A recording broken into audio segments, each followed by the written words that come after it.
The Galactic Council Therapy Department AI assured the interred alien soldier, suffering a case of severe PTSD crippling his contributions to the galactic... well, the human science fiction historians would call it just the culture. Be assured, Subjugate, you are in a safe place. There are no humans here. No one has made any of them the least bit annoyed in several cycles by now. You are okay here. There. That's just it. That battle, it was over. We had just won by any real measurable metric. But then their regimental landing craft, what was that? He shrieked suddenly, scrambling backwards into a corner. There was a minor shake to the building of a passing gravlift train that seemed to have triggered his distress. This was getting close to the issue. The AI and Matrix deep in the culture was very concerned about this, and was struggling to come to terms with what exactly happened. That was merely a passing transport. Is the shake part of the as yet undefined trauma? Yeah, you have no idea what I saw that day. We had declared the victory, demanded the surrender of the machinery and equipment as spoils of war, but then... The interview chamber sat empty for a while. The AI knew it was close, so very close to getting the information so urgently needed. It tried to plan out a way to not have him retreat back within his nightmares again.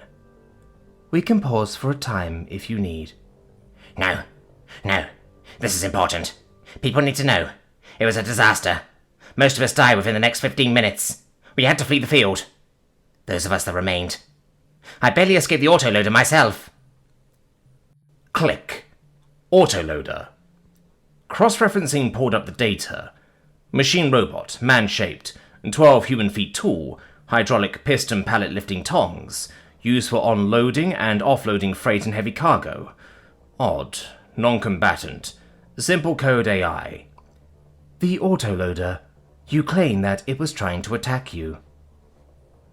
I was in the human landing area, scouting for the potential loot of their staging area. The autoloader twitched all of a sudden. A strange synthetic voice absently stated, "But Carl, I will miss Carl. He told me so many good jokes. They killed Carl." The loader then turned and glared at me and said, those like you killed Carl. Look, AI counselor, I've seen these autoloaders before on scoutings. They were dumb.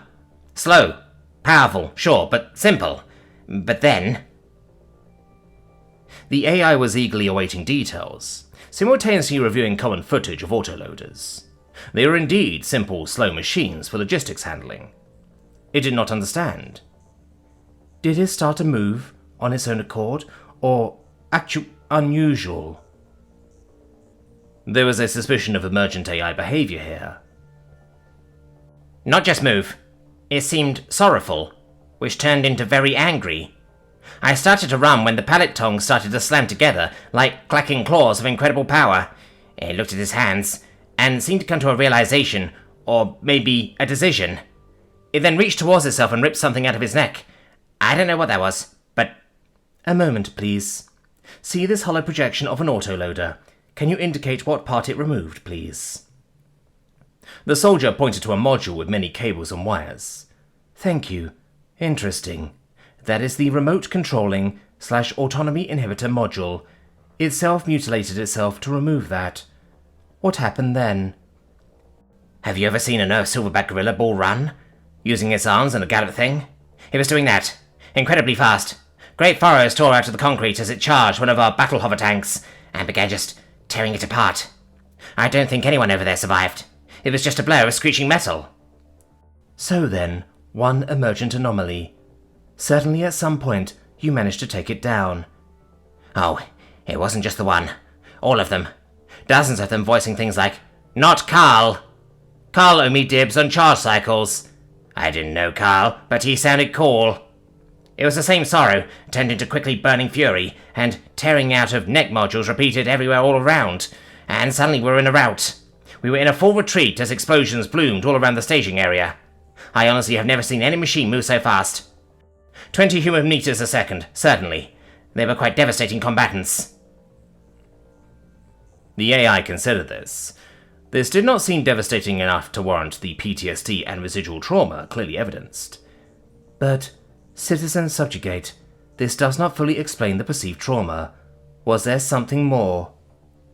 His eyes had gone blank, staring to an unseen distant horizon. Have you heard of their human Christmas thing? I still don't fully understand it, but the landing ship, the Titanic orbital lifter transport thing, it blurted out that this was Christmas Eve or something like that, and murmured, "The kindness, the smiles, no more." And it... The AI was looking up the orbital lifter craft. It was enormous, easily half a human kilometer long. No armaments, though. Did the lander lift off, in some sort of retreat? What? No. How I wish it did just that. No, it freaking stood up. Parts of it shuddered and shifted, and suddenly it was another mecha humanomorphic robot thing those humans love so much, towering over the entire scene. Then it took a step. That's error. That's impossible. Those things must be thousands of tons. Oh, don't I know it? Each stomp of its gigantic dead sprint shook the planet for miles around, as it absolutely ran by me, sprinting with all its fury towards our base and command structure, smoking craters of devastation down to bedrock, left in planetary scars at every step. The wind of its passing blasted us off of our feet, because that was the thing. It was scary enough just as it is, half a kilometer up in the sky, but seeing it run like that was... One moment, I myself am having trouble cogitating that metric fully. Other survivors said it just clubbed everything with its massive engine pod arms, and blasted wide arcs with its orbital thrusters, incinerating everything in wide swaths. It would even raise an arm, and purposefully just bodily fall fully lengthwise onto large parts of the area, just to sweep and flame and rise again to move on, tearing and scorching everything nearby. It was too big. Nothing could even hurt it, much less slow it down any. Whatever fire managed to come upon it looked like insignificant gnats buzzing around to its scale. As I said, earth-shaking. I had an autoloader charging for me while I tried to keep my footing under the thunderous shocks of the ground, and barely made it to our evac craft. As we lifted away on emergency burn, we could see the devastation. It was unreal. We had gone from a complete victory to an entire retreat from the field. They say only 7% survived to escape it all. The footstep craters of their Titan mech thing were visible from low orbit. The victory of the battle was a distant, fanciful notion at that point. The AI paused for a time, still trying to work out the math of the lifter standing and running in any sort of operation, much less at the speed and forcefulness described. The G-forces imparted would kill any human occupant during such a maneuver, but of course, no humans were left in there at that point. I believe I see now, and think we are done here. Thank you for helping us work through your trauma, and trauma it was indeed. Rest assured, your cultural assignments will be forever onward on the opposite side of the galaxy from any human or any of their machinery. Afterward, the AI met with the Matrix to present its findings. I cite the humans as a destabilizing variable. Even in their defeat on this world, we find tacit evidence that they can indeed weaponize absolutely everything, even their logistical machinery. Be warned, best to just play nice.